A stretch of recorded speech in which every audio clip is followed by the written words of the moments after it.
lahat tayo may kanya-kanyang kwento ng Nora Aunor story, o Nora Aunor journey, o Nora Aunor encounter. Yung sa akin, nagsimula nung, siguro 6 na taon ako. Nanonood ako ng Oras ng Ligaya. Nung panahon ang TV, yung malalaki pa, parang cabinet. Tapos pag on mo, mag-iintay ka ng ilang segundo kasi vacuum tube siya. Pagbukas ng TV, may nakita ko isang dalagita. Si Nora Aunor, kumakanta. Hindi ko maalala yung kanta. Ang alam ko, ang partner niya noon is si Bobot Ortiz. Habang kumakanta siya, nakaganon yung mic, tapos yung leeg niya mataas, tapos punong-puno ng, hindi sampagite, ang uso noon yung balahibo ng manok na kinukulayan, tapos sinasabit sa leeg niya. Bata pa ako, siguro grade 1 ako noon. Hindi ko maintindihan, pero gusto ko siya. Hindi ako mahilig sa artista eh. Ang pinanonood ko noon, Flash Gordon, tsaka Combat, kasama ng tatay ko. Pero gusto ko siya. Hindi ko maintindihan kung bakit. Basta attracted ako sa kanya. Puti na lang yung lola ko,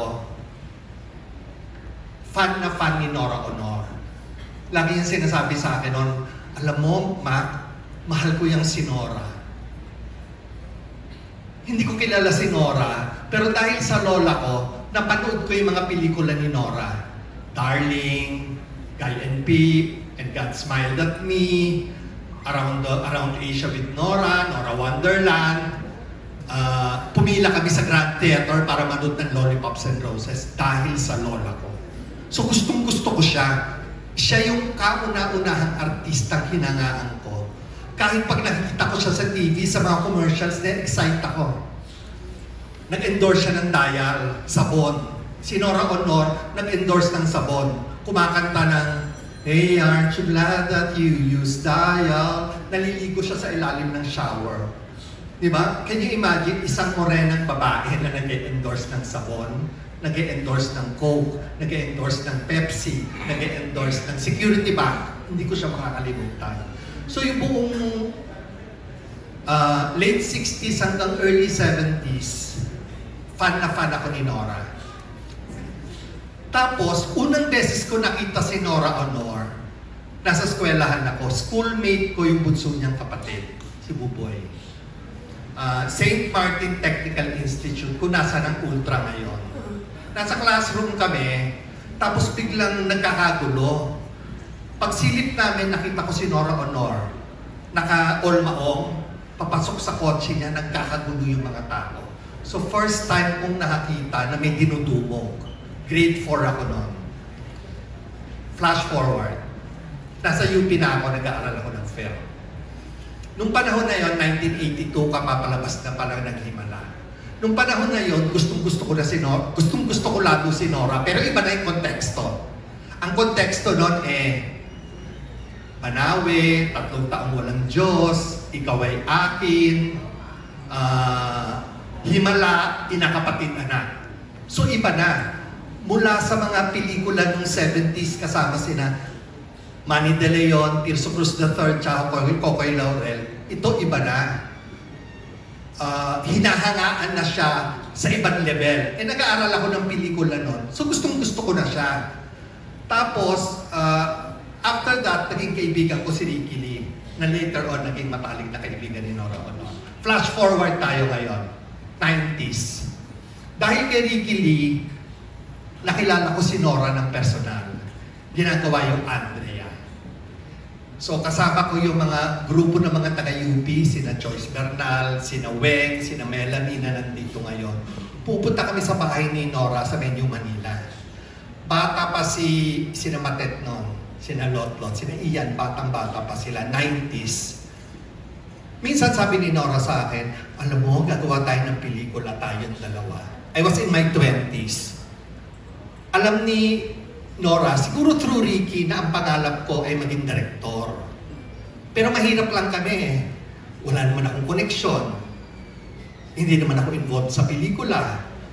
Na sa pagdidirect, nagtatrabaho ako noon dahil nirekomenda ako ni Ricky, so naging assistant ako. Pero nag-alok siya, nagagawa kami ng pelikula tungkol sa isang deaf and mute. So tuwan-tuwa ako. Tapos sabi niya, halika mag-aral tayo ng sign language. So nag-aral kami ng sign language. Wala pang script, nag-uusap pa lang ng kwento, nag-aral kami ng sign language.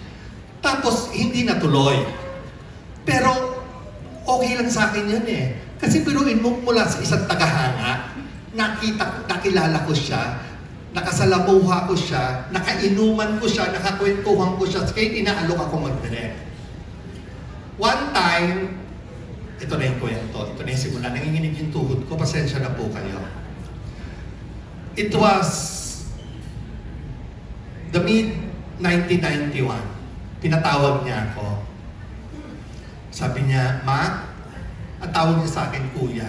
Lahat tinatawag niyang Kuya. So hindi ko maintindihan kung bakit niya ako tinatawag ng Kuya.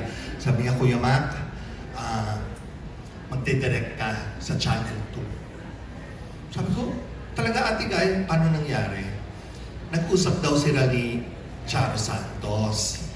Si Charo Santos nakilala ko na at kaibigan ko siya dahil nakatrabaho ko assistant director ako ni Chito para sa Vision Films. Tapos nag-assistant director ako kay Mel Chonglo at kay Ishmael Bernal.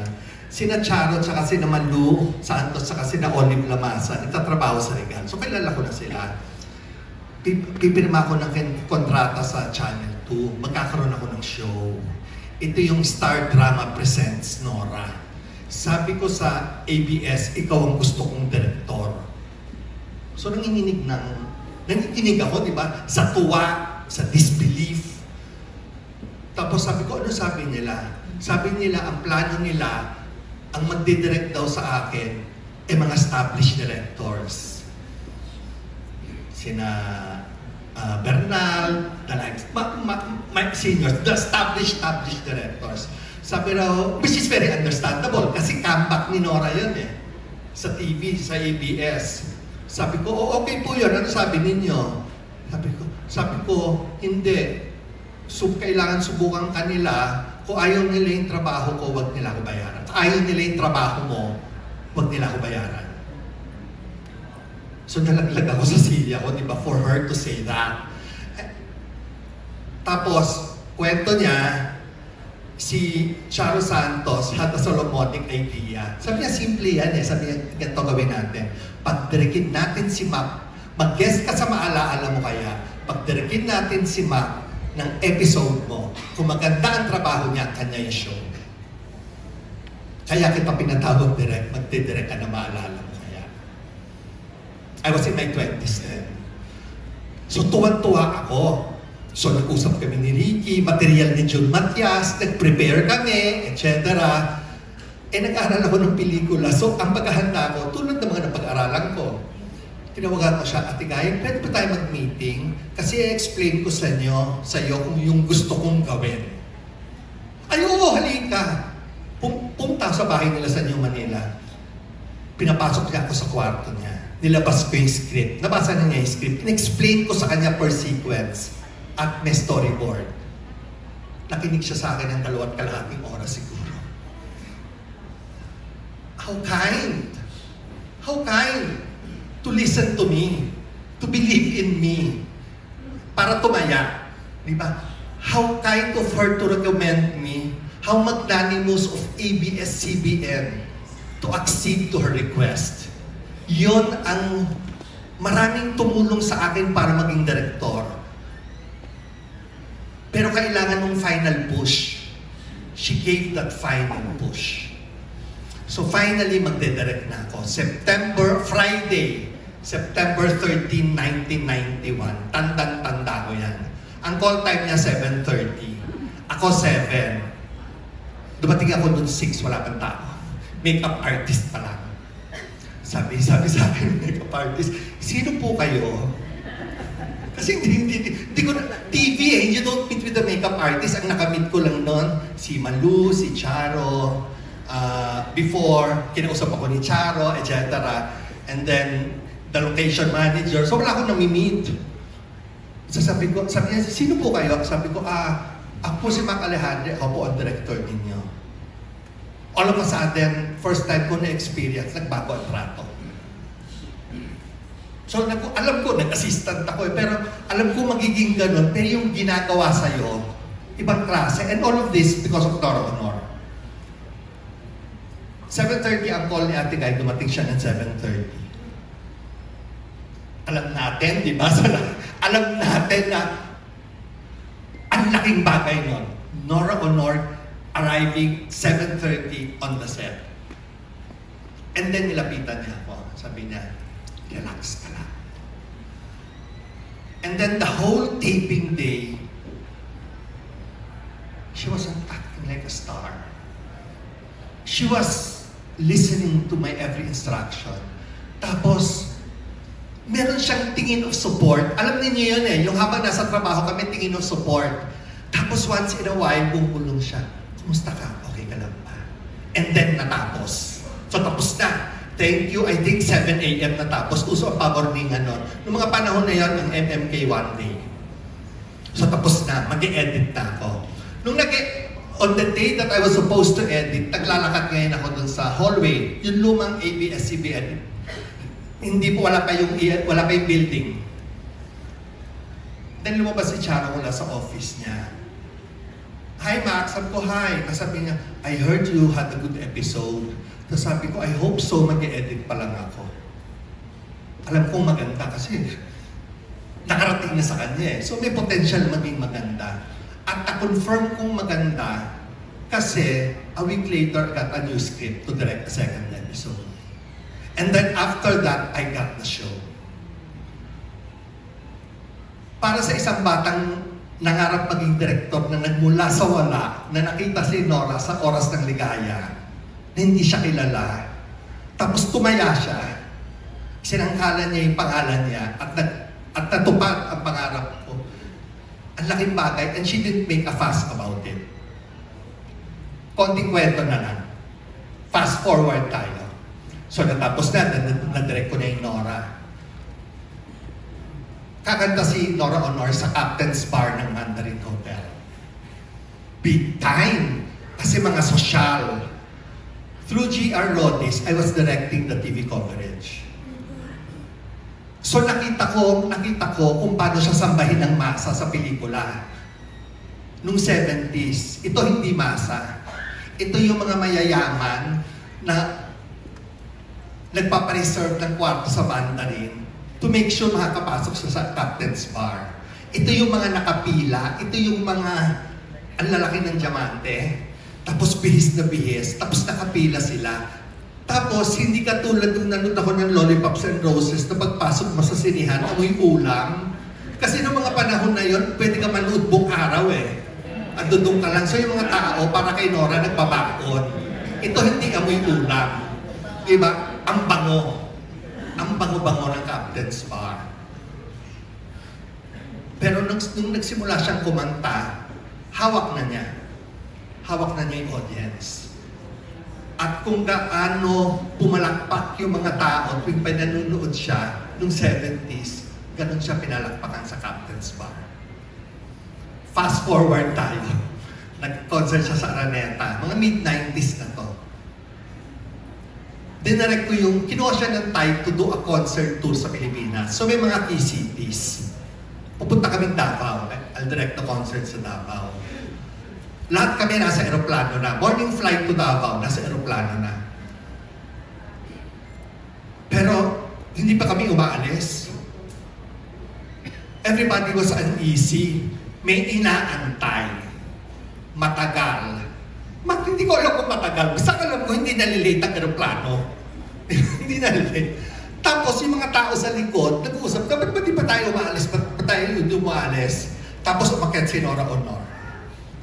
Nalaman nila na inaantay ng aeroplano si Nora Honor. Walang umangal. Lahat nakatingin. Lahat, parang ang thought bubble ng mga tao sa aeroplano. Si Nora Honor naman pala. Okay. And then pumasok lang si Nora. Tapos, lumingon sa mga tao. Tapos mumitig. Alam niyo si Nora yung pagpasok, di ba? Yung maliit siya, pero yung very... She makes herself feel small. Siguro naramdaman ng mga tao yon. Then everybody was smiling at her. Walang umagal. Umalis. Umalis sa aeroplano. Concert sa Davao. So, syempre sa concert, pinagkakaguluhan siya. Yung mga fans niya, umiiyak, etc., etc. Tapos, papunta na kami sa hotel, nasa van na kami. Ito talaga yung napaliw ako. Nasa van na kami, hindi van, sorry, coaster. So marami kami sa loob ng coaster. Hindi makaandar yung coaster kasi yung mga fans niya, kumaganon siya. Respectful to, hindi riot. Pandemonium siya pero hindi riot. Kumakatok sa kwan, sa bintana. Sinisigaw yung pangalan niya, Nora, Nora, atigay, umiiyak. Hindi ako makapaniwala, para siyang santa. Di ba naglalabas ng mga panyong ganon? Di ba? Hindi ako makapaniwala. So yun yung una kong experience na ganong klaseng mass adulation in person. Kasi alam ko yung sa TV na papanood ko, meron siyang appearance sa Quirino na inaantay siya ng buong Quirino Grandstand, daan-daan libo. Tapos nakasakay siya ng helicopter, bababa, tapos may saklay siya. May maraming mga ganong drama eh. So, ganon ang nangyari. Tapos na yun. Dali, meron akong kodigo. Nakalimutan ko na yung last part eh. Okay. Okay.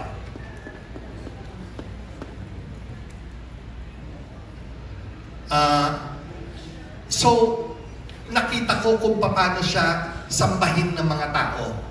Una dito ang lola ko, na masang-masa.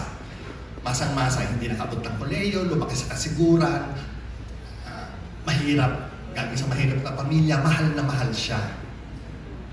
Tapos, nakita ko kung paano siya mahalin ng masa sa Maynila man noong 70s o sa probinsya noong 90s. Tapos nakita ko kung paano siya hangaan ng maraming mga pera nung nag-concert siya sa Captain's Bar ng Mandarin Hotel.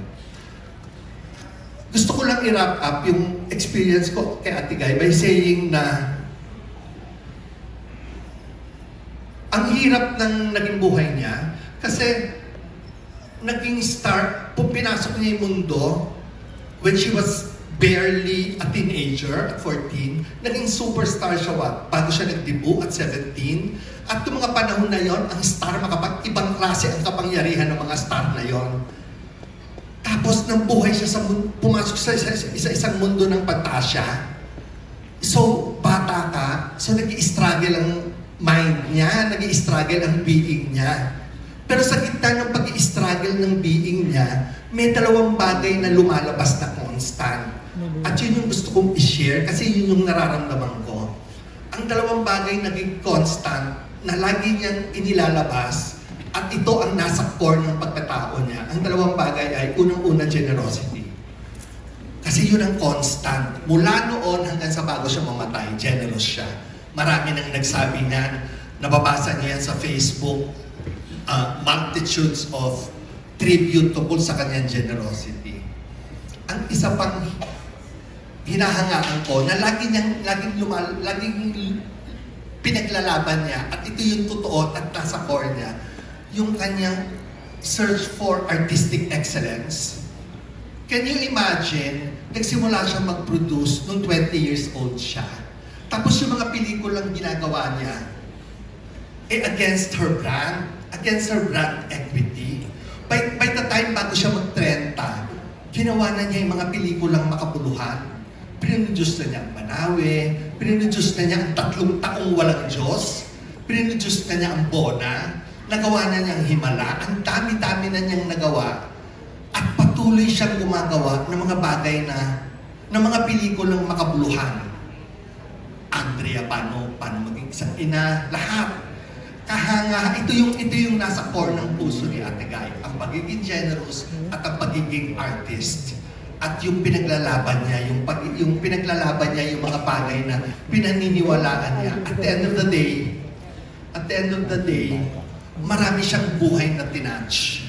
Marami siyang tinulungan. Iba't ibang level, iba't ibang uri ng tulong.